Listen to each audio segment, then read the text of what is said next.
You're watching Newsday TV. Thanks for joining us. I'm Macy Eglund. Rex Heuermann has been charged with the deaths of 3 Gilgo Beach victims, and now an attorney claims to have evidence showing that Heuermann had contact with 2 other victims.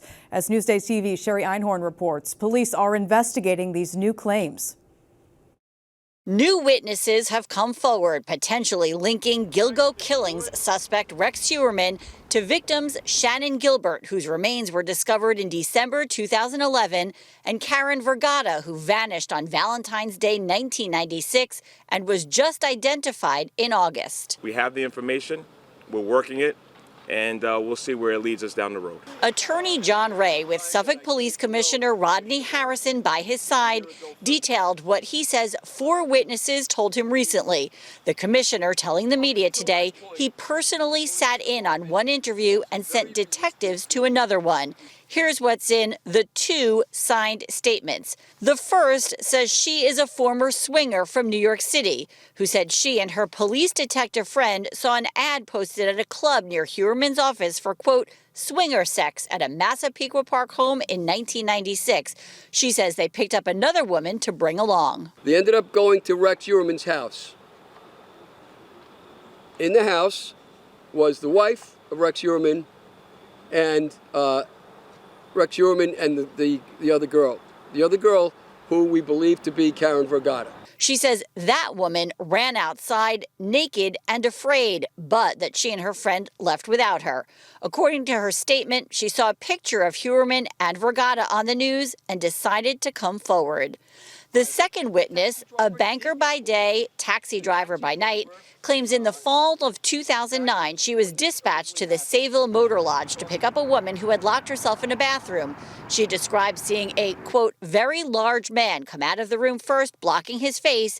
Then a girl who was crying and shaking said she had met him on Craigslist and that he seduced her into meeting him. This girl turns out to be Shannon Gilbert. I'm going to continue to grind to make sure anybody that had an interaction with our defendant, Rex Heuermann, is held accountable in this case. The DA's office issued a scathing statement saying the task force will continue to investigate the case through the grand jury, not through a press conference, adding anyone with information about the case should be contacting a law enforcement agency and not a private attorney.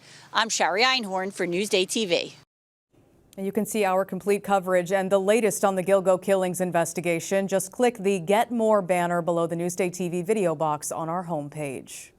Closing arguments were held today in Anne-Marie Drago's retrial. The Patchogue woman is accused of killing anti-gang activist Evelyn Rodriguez. It happened back in 2018. Now, jury deliberations were underway and there may be a verdict tomorrow. We'll keep you posted. The Amagansett School District was one of at least 10 districts across the state that received false threats today. The threat was later determined to be not credible. And this afternoon in Nassau, Plainview Old Bethpage Middle School was evacuated. Police say there was a public safety threat, but it was unrelated to the other incidents statewide. The parents of a teenager who died of cancer have filed a wrongful death lawsuit against the town and their school district. Javian Coleman died last year of non-Hodgkin's lymphoma. The 13-year-old's parents are suing the South Country Central School District and Brookhaven Town. And the lawsuit claims the school and town failed to protect students from toxic air from the nearby landfill. The Brookhaven Town attorney declined to comment. Connetquot, now the latest school to sue over the statewide mascot ban. The district says it violates a Dignity for All Students Act and goes against First Amendment rights. Connetquot, home of the Thunderbirds, is one of 13 Long Island schools impacted by this new rule, which bans the use of Native American-related mascots, team names, and logos in public schools. Now, Newsday spoke to Long Islanders in the area who say they support the district. They chose them in good faith, and they felt that they were honoring the Indian tribes after which they were named. We all know our history, and that Native American Indians were handed a very raw deal back in the days. I just feel like our focus has been too much on those kind of things. And Newsday reached out to the school officials, the Board of Regents, and the State Education Department and have not heard back for comment. Still no gambling at Jake's 58 in Islandia. The Suffolk OTB president says it will likely be out of commission tomorrow as well. Officials say equipment upstate knocked out gaming at 4 casinos across New York. Jake's 58 is the only one still out of service. The hotel and restaurant are open. Let's take a look at your Long Island forecast now. Tonight, mostly clear and cool, around 50 degrees. Tomorrow is looking good. Sunny, highs in the low 60s. We'll take a look at your 7-day forecast in just a few minutes.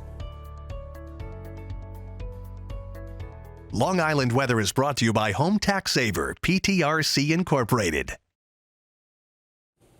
A local haunted house is celebrating a major milestone, 25 years of fear. Elisa DiStefano takes us to Wading River.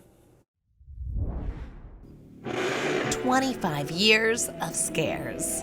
We're a classic style haunted house. Our location is completely unique. We're in the middle of a field, so the moment you get out of your car, you are in our world. The world of Darkside Haunted House in Wading River was created by Mike Miola in 1998. We had found this, abandoned barn after a lot of work, converted into the Darkside Haunted House. The first year it was just the house. Next, he built an outdoor haunted village. When we start the haunt, it was a dark and stormy night, and you strolled past the graveyard. It's not even night, and it's already pretty scary. And 8 walkthrough experiences. You are completely surrounded. The set is on you and, all sides. No way out! Mike makes the spooky sets and props. These guys here, I made these skeletons here. We try to play on as many fears as we can. You like spiders? Not particularly. You're gonna love it in here. Listen, I'm just happy I'm going through this in daylight. The village has one experience, one type of experience, and then the house is like more confined. Whew. The haunted house is this way, but you're gonna have to go in without me this year. We want to keep this baby in. Go ahead. I get to watch the show from behind the scenes. It's pretty exciting to see, just hearing the screams and the people laughing and the families going through. It's like music to our ears. There are 30 rooms inside the house and over 40 actors inside the haunt who have professional wardrobe and makeup artists on site. We know that Darkside is the best. And I think we all have the same drive to uphold the best. How many people make this a tradition in their families and, come here year after year? Like we really strive to outdo ourselves. I was a kid. I was just a kid. I was 28 years old when I started, I could only dream that I'd still be doing this 25 years later. Elisa DiStefano, NewsdayTV. I agree with Elisa, but if you love haunted houses, you can read more about Darkside on Newsday.com. Click Get More below the Newsday TV video box.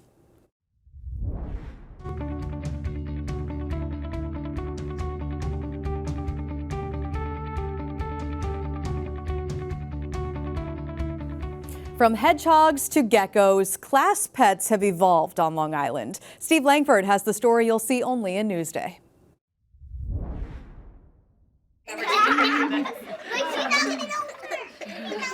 I've never seen her do that before. The class hedgehog tries to flip over his fruit bowl, much to the delight of first graders here at Lenox Elementary School in Baldwin. So we first started with a fish. Mrs. McDermott's first grade class has grown to include a gecko, a hamster, a fish, a Mexican salamander called an axolotl, and the hedgehog that likes to snack on worms. Oh, I can hear crunching it. Everyone seems to be having a ball here, but there are lessons learned about social and emotional comfort. We do a lot of talking about how the hedgehog does a lot to communicate with us and show us how it's feeling. It will curl up into a ball to protect itself. 6-year-old Caleb Clark is reading a book about hedgehogs to the hedgehog itself, which is snuggling somewhere inside the vest around his waist. It kind of makes me feel calm and happy. But what about during summer vacation? Who looks after these critters? My house. You take all the animals home? I do. She credits her husband with being very understanding, as is her supportive principal here. Sometimes there's a class pet with a singular pet. This is the room that's full of pets. If you give a mouse a cookie. Steve Langford for Newsday TV. You can read more about class pets on Long Island on Newsday.com. Click Get More below the Newsday TV video box. We are the people that go to meetings, look at the documents for you. That means a lot to the people who influence policy. It means a lot to our readers. Newsday, covering Long Island like no one else can. You're watching Newsday TV. I'm Macy Eglund. Thanks for joining us. Hope you have a great night. We'll leave you with a look at your 7-day forecast.